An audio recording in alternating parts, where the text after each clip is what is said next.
તો સુરતમાં ડુપ્લિકેટનું જાણે કે હબ દેખાઈ રહ્યું હોય તેવું લાગી રહ્યું છે। સુરતમાં એક પછી એક વસ્તુઓ નકલી ઝડપાઈ રહી છે। સુરતમાં બ્રાન્ડેડ શેમ્પૂના નામે ડુપ્લિકેશન સામે આવ્યું। વરિયાવ વિસ્તારમાંથી ગોડાઉન ઝડપાયું છે। 8 વર્ષથી શેમ્પૂનું ઓનલાઈન તેઓ વેચાણ કરતા હતા। એક શેમ્પૂની બોટલ પર એક ફ્રી શેમ્પૂની બોટલ આપવાની લાલચ લોકોને આપતા હતા। હાલમાં પોલીસે તપાસ કરી આખું કારખાનું ઝડપી પાડ્યું છે અને 16,36,000નો મુદ્દામાલ પણ જપ્ત કરવામાં આવ્યો છે। આ સાથે જ એક વ્યક્તિની પણ ધરપકડ કરી લેવાઈ છે। ડેનિસ વિરાણી અને જેમિલ ગાબાણી વોન્ટેડ જાહેર થયા છે।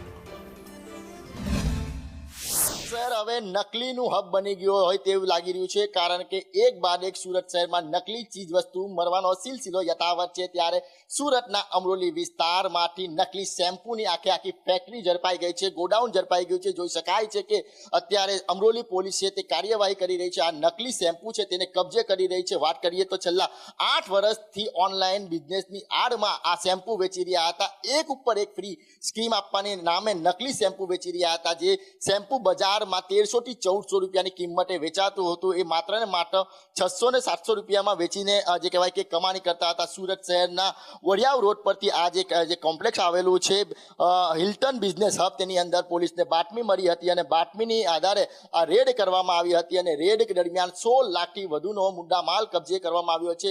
વિદેશી બ્રાન્ડનું શેમ્પૂ છે તે ન જીવા રૂપિયા કમાવા માટે તેની અંદર કેમિકલ મિક્સ કરીને તેઓ બજારમાં વેચતા હતા। ખાસ વાત કરીએ તો જે લોકો ઓનલાઈન ખરીદી કરતા હોય છે તેના માટે ચેતવણી રૂપ કિસ્સો સુરતના અમરોલી વિસ્તારમાંથી આવ્યો છે, કારણ કે મોટી માત્રામાં આ જે શેમ્પૂ છે તે કબજે કરવામાં આવ્યું છે। પોલીસે એક ઇસમની ધરપકડ કરી છે અને જે માલિક છે ડેનિસ વિરાણી અને જેમિલ ગાબાણી છે તે આ સમગ્ર નકલીનો કારોબાર ચલાવતા હતા। પોલીસે રેડ કરતા તેમને ગંધ આવી જતા તેઓ અત્યારે ભાગવામાં સફળ થયા છે, પરંતુ પોલીસે તેમને પણ પોલીસ ચોપડે વોન્ટેડ બતાવીને શોધખોળ હાથ ધરી છે। એટલે સુરત શહેરમાં એક બાદ એક નકલી ચીજ વસ્તુઓ મળી આવતી હોય છે, ત્યારે ફરી એકવાર નકલી શેમ્પૂ મળી આવ્યું છે અને પોલીસે વધુ તપાસ હાથ ધરી છે।